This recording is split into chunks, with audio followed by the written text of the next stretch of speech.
समझना है कि मोटर की जो वाइंडिंग है जिसमें रोटेटिंग मैग्नेटिक फील्ड बनता है, रोटेटिंग मैग्नेटिक फील्ड बनता है, इसके अंदर जैसे वाइंडिंग कर दी, वाइंडिंग करने के बाद फिर सप्लाई 3 फेज जैसे ही देते हैं तो रोटेटिंग मैग्नेटिक फील्ड बनता है, तो ये स्टेटर के अंदर, और रोटर में शॉर्ट सर्किट चालक होते हैं। क्लियर होगी बात? रोटर में शॉर्ट सर्किट चालक होते हैं, वो तो देख ही लिया रोटर, फिर भी अगर डाउट है तो देख लो, अभी उठा के लाओ, यहाँ रख दो। और ये स्टेटर जो स्थिर भाग है मोटर का, जो ये वाला जो रोटर वाला जो हिस्सा है, रोटर के अंदर क्या कर रखा है, इसके अंदर रोडें डाल दी है, ठीक है ना। तो इसमें ये दिख रहा है ना, ये तो लेमिनेटेड कोर है, और इसके अंदर जो है वो कंडक्टर लगाया, एल्यूमिनियम कंडक्टर लगा दिया, ठीक है ऐसे, और दोनों साइडें इसकी शॉर्ट कर दी हैं। तो ये हो गए शॉर्ट सर्किट चालक, इसका नाम हो गया शॉर्ट सर्किट चालक हो गए। अब ये जैसे आपका स्टेटर है, स्टेटर के अंदर जैसे आपने वाइंडिंग कर दी है, वाइंडिंग करके जैसे ही आप 3 फेज सप्लाई देते हैं तो इसके अंदर रोटेटिंग मैग्नेटिक फील्ड बनता है, रोटेटिंग मैग्नेटिक फील्ड बनता है। अब जैसे मान लो ये इसका रोटर इस प्रकार से रखा गया है, ये रोटर आपका ऐसे रहता है ये, ठीक है।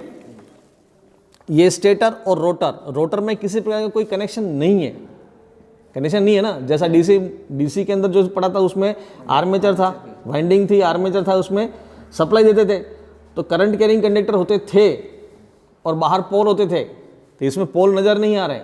तो पहला मन में ये डाउट है कि इसमें पोल क्या है, भाई पोल तो नज़र नहीं आ रहे, पोल कैसे बनते हैं, ये भी अपन देखते हैं क्या है। और दूसरा, ये जो रोटर के अंदर घूमने की जो शक्ति आती है उसका एक सिद्धांत आपको बताया कि रोटेटिंग मैग्नेटिक फील्ड में शॉर्ट सर्किट चालक रखे हैं तो टॉर्क उत्पन्न होता है। अब ये क्रिया कैसे होती है, ये जो रिएक्शन जो होती है वो किस प्रकार से होती है। जैसे आपने सप्लाई इसमें दी है, 3 फेज सप्लाई जैसे देते हैं तो इसमें घूमता हुआ चुंबकीय क्षेत्र बनता है, ठीक है। अपन इसका मॉडल बना करके एक बार और स्टडी करेंगे और समझा देंगे अच्छी तरह की रोटेटिंग मैग्नेटिक फील्ड किस प्रकार से उत्पन्न होता है। तो ये रोटेटिंग मैग्नेटिक फील्ड उत्पन्न किया और चालक ऐसे ही रखे हुए हैं, तो इसमें इंडक्शन के कारण जहाँ चुंबकीय क्षेत्र में परिवर्तन होता है और पास में कोई ऐसा चालक रखा जाए तो उसमें भी वोल्टेज पैदा हो जाते हैं। तो इसमें इंडक्शन के कारण होता है, सप्लाई नहीं जा रही है, इंडक्शन हो रहा है, इसलिए इसका नाम इंडक्शन मोटर रखा है। इंडक्शन क्यों रखा है? अब जैसे इंडक्शन क्यों रखा है कि इसके रोटर मतलब घूमने वाले भाग में सप्लाई नहीं है, स्टेटर में सप्लाई दी, इसमें बदलने वाला घूमने वाला चुंबकीय क्षेत्र बनता है जिसके कारण इनके चालकों में वोल्टेज पैदा हो जाते हैं इंडक्शन के कारण। रोटर के चालकों में इंडक्शन के कारण वोल्टेज पैदा हो जाते हैं। अब इसलिए इसका नाम तो इंडक्शन रखा, पहला तो ये हो गया। और ये रोटरों का जो डिजाइनिंग है वो एक पिंजरे नुमा, इसलिए squirrel cage, squirrel cage induction motor. Squirrel cage क्यों रखा है? क्योंकि ये इसमें जो रोटर के जो चालक है वो पिंजरे नुमा है, केज नुमा, तो ये केज मतलब पिंजरा हो गया। तो ये आपका हो गया स्क्वारल केज इंडक्शन। इसके सिद्धांत के कारण बाहर स्टेटर में सप्लाई दी है, रोटर में इंडक्शन के कारण, इसमें कौन सा इंडक्शन लगा? Mutual induction. बाहर जो आपने सप्लाई दे रखी है इसमें रोटेटिंग मैग्नेटिक फील्ड बनता है और रोटर के जो चालकों में आपका वोल्टेज उत्पन्न हो जाता है। और इसके अब जो वोल्टेज इसमें पैदा हो गए, मन में एक जैसे शंका आ गई कि इसमें जो वोल्टेज पैदा हो गए वो जाते कहाँ हैं? कहाँ जाते हैं? अपन काम में ले नहीं सकते ना इसको तो काम में थोड़ी ले रहे हैं अपन, तो घूमने की शक्ति इससे पैदा कर रहे हैं। तो इसमें जो वोल्टेज पैदा होंगे वो इसी के अंदर ही अंदर चलते रहते हैं, रोटर के अंदर ही, इस रोटर के अंदर ही अंदर चलते रहते हैं। और इसके कारण से इसमें जो फ्लक्स पैदा होगी, इसकी जो फ्लक्स पैदा होगी वो उस करंट का विरोध करती है जिससे वो पैदा होती है, वो एडी करंट कहते हैं इसको। इसमें जो करंट चलती है उसको एडी करंट कहते हैं। इस एडी करंट से जो फ्लक्स बनेगी रोटर की वो इससे टकराएगी तो फिर नतीजा होगा आपका रोटर घूमने लगेगा। तो ये तो हो गया इसका सिद्धांत, हो गया मोटर घूमने का सिद्धांत। ये भाग आपने देख ही लिए है ना। तो मेन है इसकी वाइंडिंग, वाइंडिंग सही ढंग से होनी चाहिए, है ना। तो अब ये रोटर समझ में आ गया। इंडक्शन, रोटर के कारण इसमें सप्लाई नहीं जाती है, इंडक्शन से इसमें वोल्टेज पैदा होती है, इसलिए इसका नाम इंडक्शन। और ये पिंजरे नुमा आकृति तो स्क्वारल केज। तो ये मोटर का जो पूरा नाम हो गया स्क्वारल केज इंडक्शन मोटर, ठीक है। स्क्वारल केज इंडक्शन मोटर अपने पास में ये भी स्क्वारल केज है, ये भी स्क्वारल केज है। इसमें एक स्लिप रिंग होती है, तो स्लिप रिंग का एक दूसरा और होता है, तो उसमें थोड़ा चेंजिंग आएगा, वो आपको और बता देंगे। ठीक है, अब मेन वाइंडिंग आ गई इसकी खास, तो जो आपके पास में दो अलग अलग डिजाइनिंग है। डिजाइनिंग, अब ये कंपनी जो बनाने वाली जो कंपनी है, जैसे ये मान लो किर्लोस्कर कंपनी है या ये दूसरी कंपनी है, जो भी कंपनी मशीन बनाती है वो अपने हिसाब से उसकी डिजाइनिंग करती है। डिजाइनिंग में क्या क्या चीज़ें होती हैं, जैसे आपका ये कोर का जो एरिया है, ये है ना, ये कोर का जो एरिया, ये लेमिनेटेड कोर कितनी रहेगी, अब इसमें कितना फ्लक्स बन सकता है, उसके आधार पर ये स्लॉटों की संख्या रख दी। अब इसमें स्लॉटों की संख्या भी इस मोटर में इस मोटर में अलग अलग है, दोनों मोटर में अलग अलग है। इसका मतलब अपने को ये इसमें 24 स्लॉट है, इसमें 36 स्लॉट है, तो मोटर 36 स्लॉट की भी आ सकती है और 24 स्लॉट की भी आ सकती है। तो ये स्लॉट का एक तो फिक्स नहीं होता, 24, 36, 48 ऐसे आ सकते हैं। तो स्लॉटों की संख्या, सबसे पहले जो वाइंडिंग अगर आप शुरू करते हो, वाइंडिंग आपको समझना है, वाइंडिंग की डिजाइन आपको बनानी है, तो ये एसी की वाइंडिंग जो है, एसी की जो वाइंडिंग है, इसमें जो मोटरें अपने पास में होती है या तो 24 स्लॉट की होगी, 24 स्लॉट, ठीक है, या 36 स्लॉट की हो सकती है। तो आपको एक बार 24 की भी बना देनी है डिजाइन और 36 की भी डिजाइन बना देनी है, ठीक है ना। तो 36 की डिजाइन कैसे बनेगी, 24 की डिजाइन कैसे बनेगी, ये आपको समझना है। और इसके अलावा इस मोटर का उपयोग अलग अलग जगह भी होता है, और जहां आपको स्पीड की आवश्यकता है, ज़्यादा हाई स्पीड की भी चाहिए, कम स्पीड की चाहिए, तो वो स्पीड डिपेंड करती है इसकी वाइंडिंग पर। अब यहाँ इसकी वाइंडिंग पर इसकी स्पीड डिपेंड करती है। 2 पोल की मोटर है, जैसे 2 पोल की मोटर है, 2 पोल, यहाँ पोल आपको दिखाई नहीं दे रहे हैं, पोल समझना है तो इसकी वाइंडिंग को समझना पड़ेगा। वाइंडिंग समझेंगे अच्छी तरह तो आपको पोल समझ में आ जाएंगे। अब वो पोल तो कैसे, अभी डीसी में तो पोल अलग से थे तो दिख जाते थे, अब ये 2 पोल ने 4 पोल, मैं ये भी बता रहा हूँ कि ये 4 पोल की है, नहीं 2 पोल की है। अब आपको कुछ दिखाई दे रहा है कि ये 2 पोल की 4 पोल की कैसे है, ये 2 पोल की है, नहीं ये 4 पोल की है। अभी ये जो वाइंडिंग की जो डिज़ाइन है उस आधार पर बता रहा हूँ मैं, वाइंडिंग की डिज़ाइन के आधार पर अपने को इसमें उल्टा चलना पड़ता है। उल्टा किस प्रकार से, कि इसका पिच देख करके और पोल निर्धारित करना पड़ता है। अगर आपको बाहर इस नेम प्लेट के ऊपर अगर आरपीएम लिखा हो तो आरपीएम से आपको आइडिया लग जाता है। अगर इसके प्लेट अगर बाहर लिखी है, बाहर नेम प्लेट है, उस पर स्पीड लिखी रहती है, और स्पीड के आधार पर आप पोल दिमाग में सेट कर लो, उस आधार पर वाइंडिंग होगी। तो तीनों चीज़ों का एक बार कॉम्बिनेशन बनाना है। तो 2 पोल की अगर मोटर है या 4 पोल की मोटर है या 6 पोल की मोटर है, तो इनमें क्या क्या परिवर्तन होता है। डिजाइनिंग मतलब मोटर की जो डिजाइनिंग है वो आकार, उस मोटर का जो हॉर्स पावर के आधार पर उसका आकार बनाया गया, ठीक है, एचपी के आधार पर इसका आकार हो गया। ये ज़्यादा हॉर्स पावर की तो बड़ी बना दी, कम हॉर्स पावर की तो छोटी बना दी।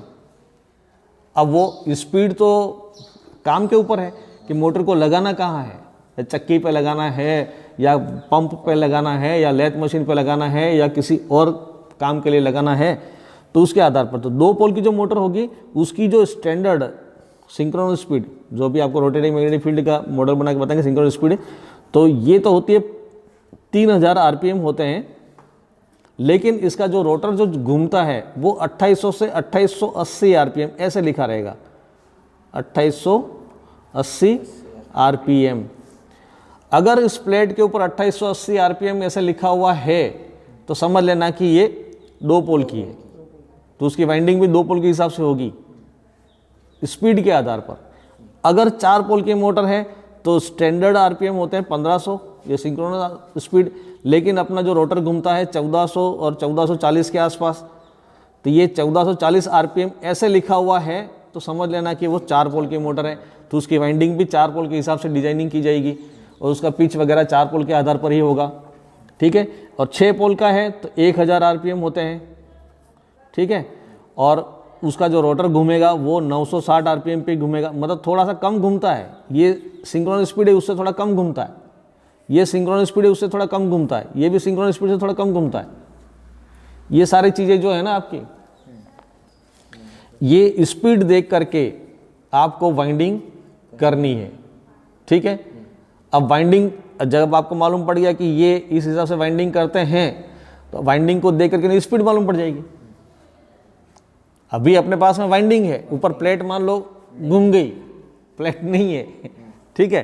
अभी हमारे सामने ये खाली इसकी वाइंडिंग दिख रही है, उस वाइंडिंग को देख करके ना आपको इसकी स्पीड का पता लगाना है। अभी अपने पास में ये हो गया। अगर प्लेट होती तो दिमाग में ये आइडिया लग जाता कि अपने ये वाइंडिंग इस टाइप की होगी, ये अपने आप फिगर आ जाएगा। अभी वाइंडिंग देख करके ना आरपीएम का पता लगाना है, ठीक है। अब जो वाइंडिंग में एक मुख्य रूप से जो एक 3 फार्मूले हैं, वाइंडिंग में सबसे इंपॉर्टेंट होता है पिच। पिच पिच है, ये इंपॉर्टेंट है। ये पोल दिखाता है स्लॉट बटा पोल, स्लॉट बटा पोल। ये स्लॉट बटा पोल है, इससे आप पिच निकालते हैं वाइंडिंग करते समय। ये सबसे पहला काम ये है, कॉइल हमको किस टाइप की बनानी है। बाकी तो ठीक है, लकड़ी का फर्मा बनाया, वायर लिया और टर्न लगा दिए और कॉइल बन गई, लेकिन डालनी कैसे। अगर मान लो ये पूरी वाइंडिंग एकदम खाली कर दें, है ना, हमारी जो वाइंडिंग है बिल्कुल खाली हो जाए, तो आप क्या करेंगे, कैसे निर्णय लेंगे, अभी करना क्या है। अगर बिल्कुल खाली कर दें, अभी फिलहाल अपने पास वाइंडिंग यहाँ सामने दिख रही है, अगर ये वाइंडिंग निकाल लेवे और खाली खोखा दे देवे आपको, तो फिर आपको क्या करना है, तो इस मोटर का उपयोग कहाँ करना है, कितने पोल की बनानी है, इस आधार पर। अगर मान लो ये स्लॉट, अपन इस मोटर को देखते हैं, इसमें 24 स्लॉट है ना, तो स्लॉटों की संख्या 24 हो गई और पोल अपने 2 हैं, तो ये कॉइल होगी 1 से 12, इसका पिच होगा। अब जैसे इसका पिच दिख रहा है 1 से 12, एक कॉइल यहाँ है, बड़ी वाली कॉइल देख लो। बाकी वाइंडिंग की डिजाइन अलग अलग है, कंसेंट्रिक वाइंडिंग भी होती है, सिंगल लेयर होती है, डबल लेयर होती है। ये सिंगल लेयर वाइंडिंग है, ये डबल लेयर वाइंडिंग है। अभी ये लेयर में भी अंतर आएगा, कॉइलों की संख्या उस पर डिपेंड करेगी, तो डिजाइनें बहुत सारी अलग अलग हैं।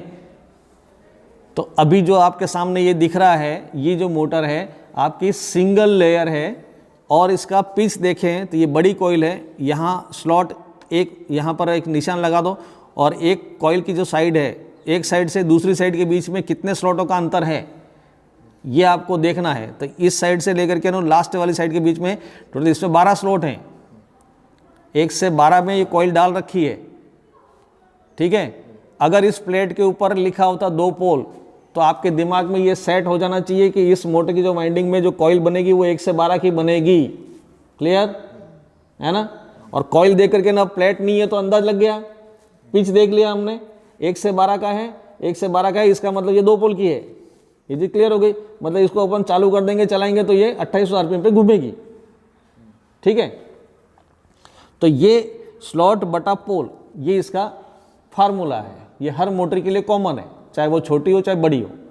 अब बात आती है कि इसका टर्न और वायर साइज निकालना, है ना। टर्न और वायर साइज, वैसे ये इसकी डिजाइन पे डिपेंड करता है। अपन तो रिवाइंडिंग करते हैं, इसके टर्न वगैरह गिन दिए, एक डाटा बुक है, डाटा बुक के अंदर अपने को नोट करना है इसमें टर्न कितने थे, वायर गेज कितना था और किस कंपनी का है, ये चीज़ आपने देख लिया तो वो उस हिसाब से फिर वो वाइंडिंग डेट भी डाल दी है, तो इस तारीख को हमने ये वाइंडिंग करी है तो इसकी लाइफ कितनी रहेगी ये मालूम पड़ जाएगा। ऐसे काम करते जाएंगे, आपका अनुभव हो जाएगा, 2 साल 4 साल 6 साल तो 8-10 साल में इतने परफेक्ट हो जाएंगे मोटर को देख करके, और वाइंडिंग करना शुरू कर देंगे।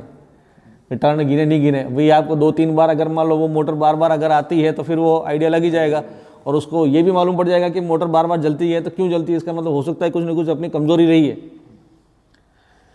तो ये सारी चीज़ें जो हैं वो डाटा बुक अपनी पर्सन बना लेना कि जो मोटर आप वाइंडिंग करते हो उसके डाटाज जो हैं वो लिख के रखना है, तो इससे आपको ये चित्र क्लियर हो जाएगा। अब ये बात करें अपन इसके टर्न और वायर गेज जो डिपेंड करता है हॉर्स पावर पे, टर्न वो एचपी पे डिपेंड करता है। जैसे जैसे ज़्यादा हॉर्स पावर की मोटर होगी उसमें टर्न की संख्या कम होगी और वायर मोटा होगा, क्योंकि आपको करंट ज़्यादा लेनी है। भाई ज़्यादा हॉर्स पावर की मोटर है तो स्वाभाविक है कि वो करंट ज़्यादा लेगी। जब करंट ज़्यादा लेती है इसका मतलब अपन जानते हैं कि मोटा तार है उसमें रेजिस्टेंस कम होता है, करंट ज़्यादा जाती है तो तार मोटा हो जाता है। और जैसे जैसे कम हॉर्स पावर की मोटर होगी तो तार पतला होगा, ठीक है। पतला और मोटा तार ये हॉर्स पावर पे डिपेंड करता है। टर्न कितने लेने हैं वो।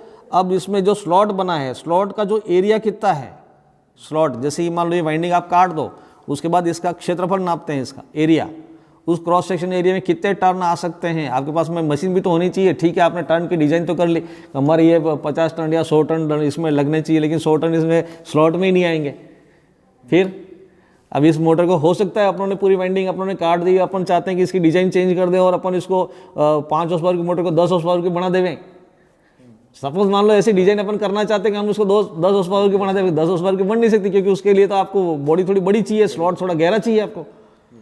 और वो एक वाइंडिंग में जैसे आपका एक टेबल दे रखी थी, अब ये जो आपके टेबल है, वाइंडिंग वायर अपना होता है वो सुपर इनेबल्ड कॉपर वायर, ठीक है, सुपर इनेबल्ड कॉपर वायर से आप वाइंडिंग करते हैं। अब इस वाइंडिंग में ये डायमीटर दे के रखा है और वायर का गेज दे के रखा है। कौन कौन से गेज का वायर है, उसका डायमीटर कितना होता है mm में और इंच में।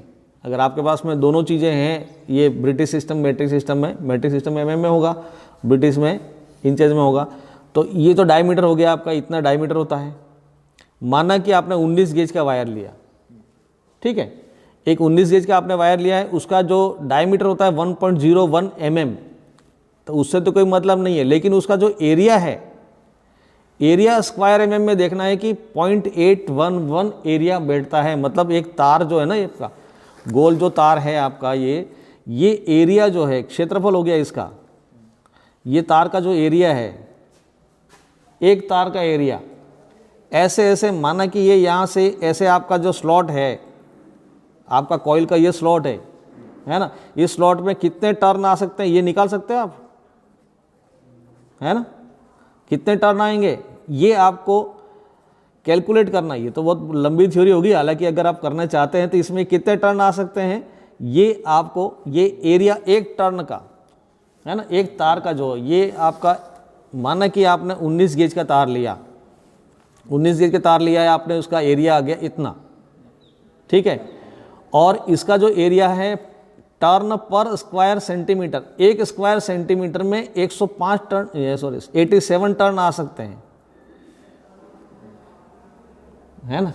आपके जो है ना स्लॉट, अब मोटर के अंदर कितना एरिया है, कितने स्लॉट, इसमें जो स्लॉट का जो क्षेत्रफल है उसमें पेपर भी आएगा, उसकी मोटाई निकाल लो, पेपर डालने के बाद आपके पास में जितनी जगह बचती है उस हिसाब से इतने टर्न आ सकते हैं मैक्सिमम। अब इतने टर्न के हिसाब से करंट कितनी जा सकती है, इतनी मैक्सिमम जा सकती है।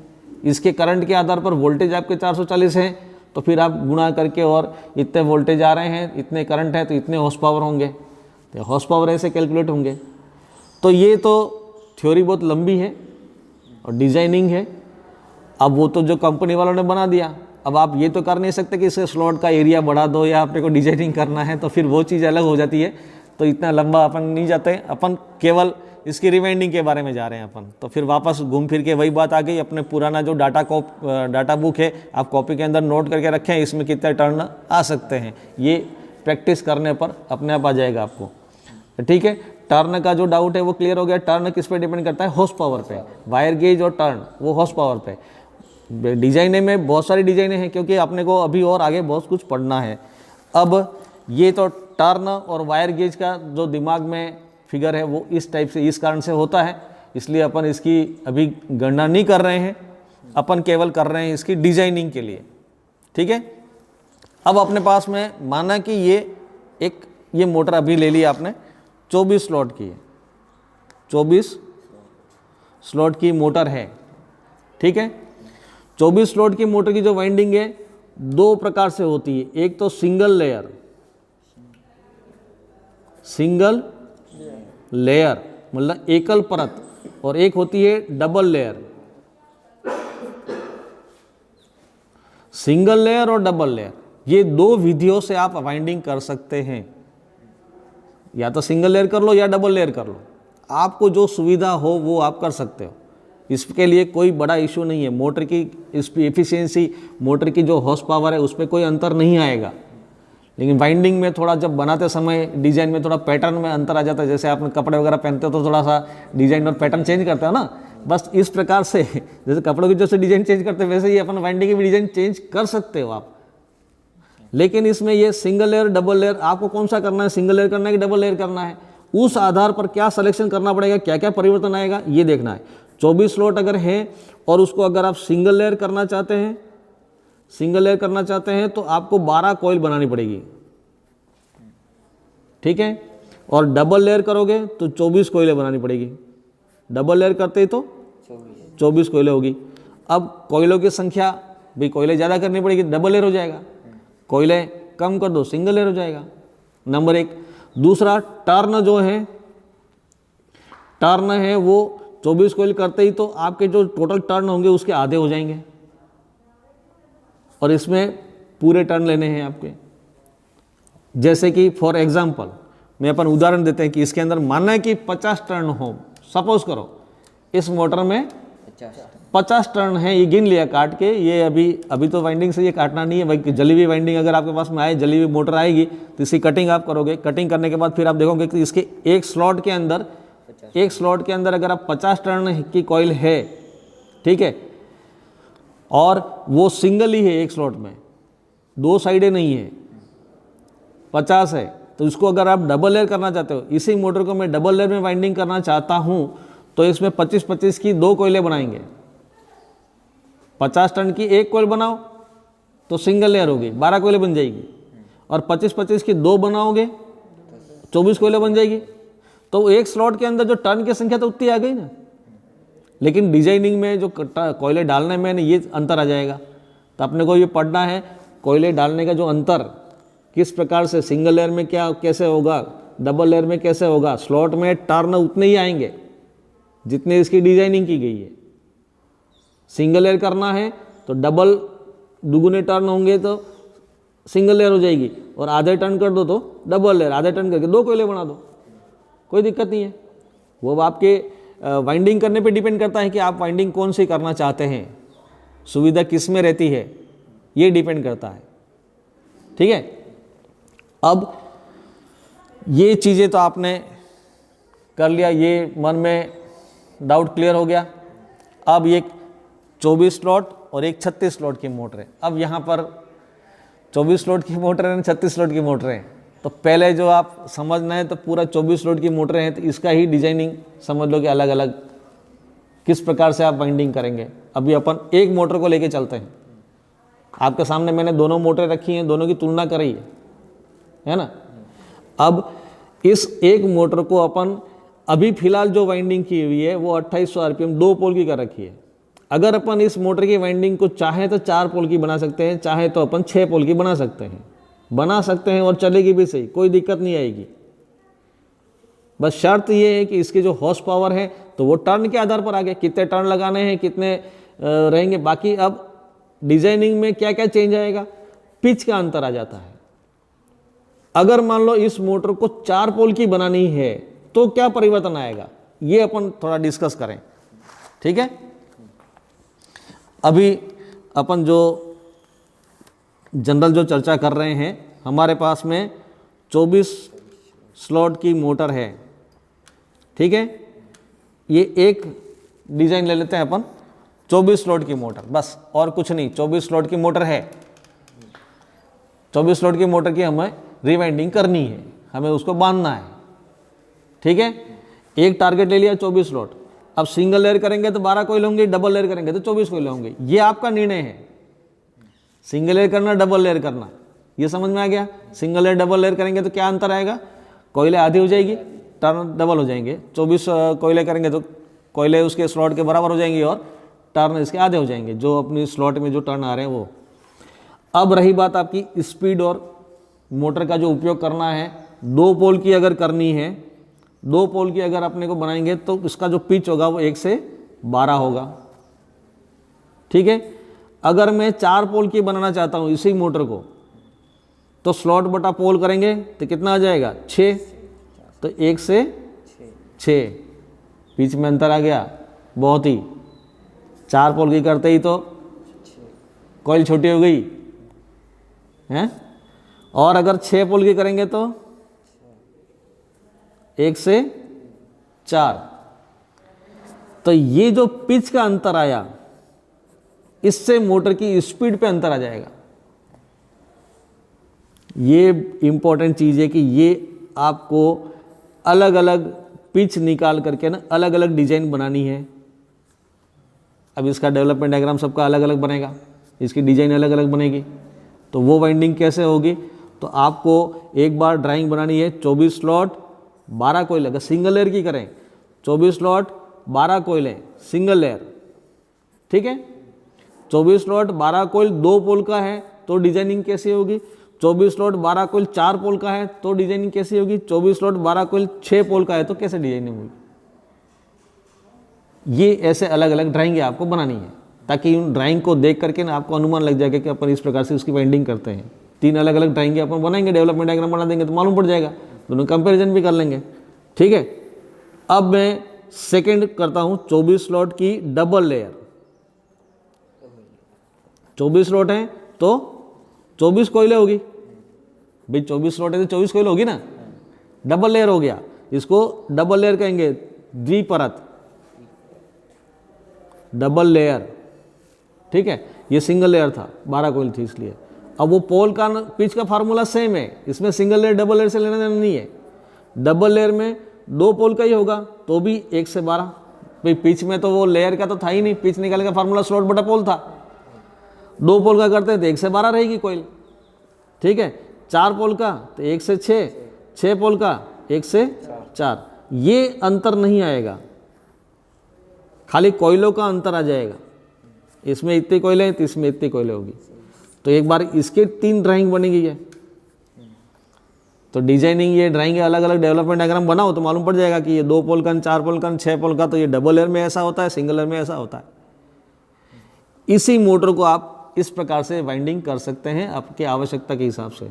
हॉर्स पावर और टर्न जो है वो इसकी डिजाइनिंग पे डिपेंड करता है कि एचपी और टर्न कितने टर्न उसमें आ सकते हैं। ऐसा नहीं कि आप उसको थोड़ा मॉडिफाई करने जाएं और अपन उसको ज़्यादा हॉर्स पावर का या गेज कम ज़्यादा कर दिया तो उसके हॉर्स पावर में अंतर आ जाएगा। आप रिवाइंडिंग करने जाएं, पहले वाले ने उसने 19 गेज का तार लगा रखा है ना, आपने 20 का लगा दिया तो हॉर्स पावर कम हो जाएंगे उसके, क्योंकि तार पतला हो जाएगा। 19 गेज की जगह 20 गेज का ले लिया था और 19 की जगह आपने 18 का ले लिया तो वो हॉर्स पावर उसके बढ़ तो जाएंगे लेकिन वो स्लॉट में टर्न ही नहीं आएंगे, तो वो डिज़ाइन में फिर अंतर आ गया, फिर आपको कुछ करना ही नहीं, ये कर ही कैसे पाएंगे, फिर वाइंडिंग ही नहीं हो पाएगी। वो बोलेंगे कि फिर आपके स्लॉट में टर्न जा ही नहीं रहे, सब इतने टर्न पूरे आ ही नहीं रहे, टर्न कम कर देंगे, टर्न कम कर देंगे तो फिर रेजिस्टेंस कम हो जाएगा और एम्पियर करंट ज़्यादा हो जाएगी, फिर इसकी तो हॉर्स पावर ज़्यादा हो जाएंगे और उसकी जो हॉर्स पावर ज़्यादा होते ही उसकी जो कैपेसिटी है वो नहीं होगी तो मोटर जल जाएगी। इसलिए मोटर की जो डिज़ाइनिंग है पूरी कैलकुलेशन करके फिर की जाती है। आपको ये अलग अलग ड्राइंगें आपको बनानी है, ठीक है, मोटर को देख करके। और अभी जो मोटर है उसको अपन इन तरीके से बांध सकते हैं, अपने को आवश्यकता पड़े तो अपन परिवर्तन कर सकते हैं। इस मोटर को अगर दूसरी जगह उपयोग में लेनी है तो आप इसको ऐसा चेंजिंग ला सकते हो, ठीक है। अब अपन बनाते हैं इनकी ड्राइंगें, ठीक है ना। एक बार तो अपन ये 24 स्लॉट का पूरा डिटेल खाका तैयार कर लेते हैं, उसके बाद फिर अगला अपना टारगेट क्या रहेगा, अगला टारगेट 36 स्लॉट की मोटर लेंगे अपन।